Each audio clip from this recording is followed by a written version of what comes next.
A six-man, six-woman jury was all that stood between Christian Gerhard Strider, a.k.a. Clark Rockefeller, and freedom. He was nearing the end of his prison sentence for kidnapping his daughter in Boston, and now reasonable doubt in what the defense called an old, cold, and still untold murder case seemed within reach. That's not spin. That's not smoke. His defense team conceded right off their client was a fraud and an oddball. This man used different names since coming to the United States in 1978. But attorney Brad Bailey said none of that made him a murderer. This had nothing to do with covering up a 28-year-old homicide, and everything to do with perpetuating this Gatsby-esque recreation. In court, they attacked the forensic evidence as weak and mostly non-existent, and got the prosecution's own experts to admit that. Not a single fingerprint or speck of DNA to tie the defendant to the victim, the bloodstains, or even those university book bags. That is correct. I did not detect a DNA profile. The defense also challenged the neighbor who testified that she saw blood on a carpet the defendant had tried to sell her. Had she really? And you don't know that that was blood, do you? Not absolutely.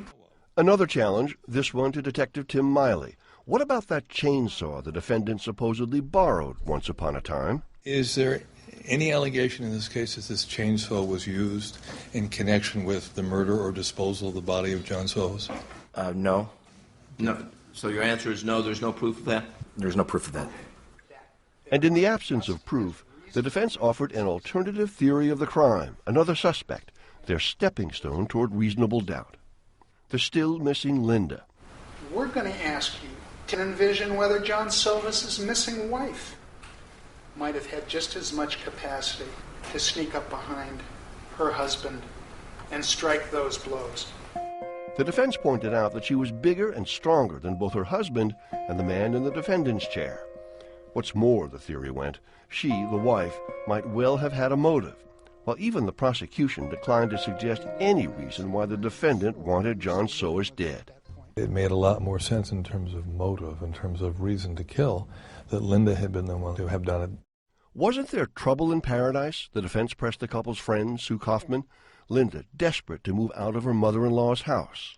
You knew that Linda was frustrated about the living situation, and those are words that you have used, correct? Yes, she was frustrated.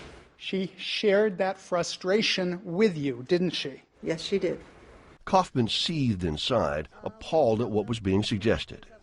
I'm like, dude, you're so far off base that I can't even answer your questions with anger. So I'm just going to answer your questions.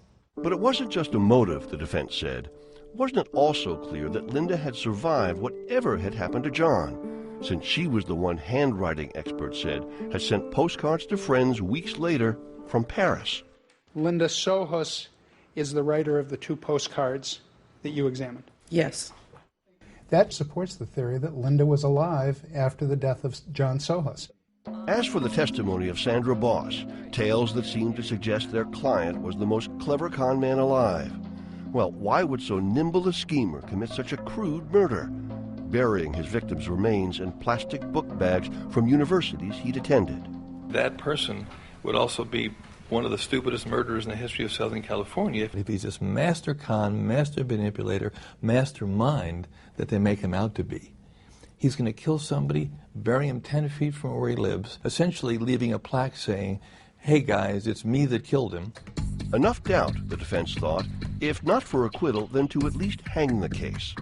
But prosecutors were ready.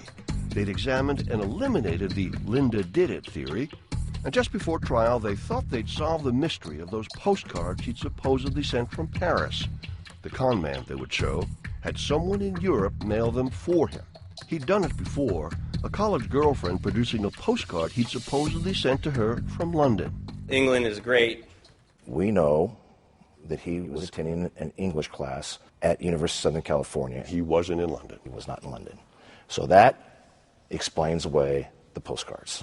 The evidence was in, and though much of it was damning, it was almost all circumstantial.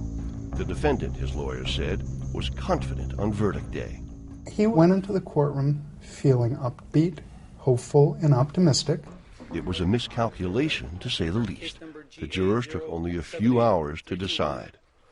We, the jury, in the above entitled action, find the defendant, Christian Gerhardsreiter, guilty of the crime of murder in the first degree of John. A guilty verdict reached quickly, jurors said, and with little debate.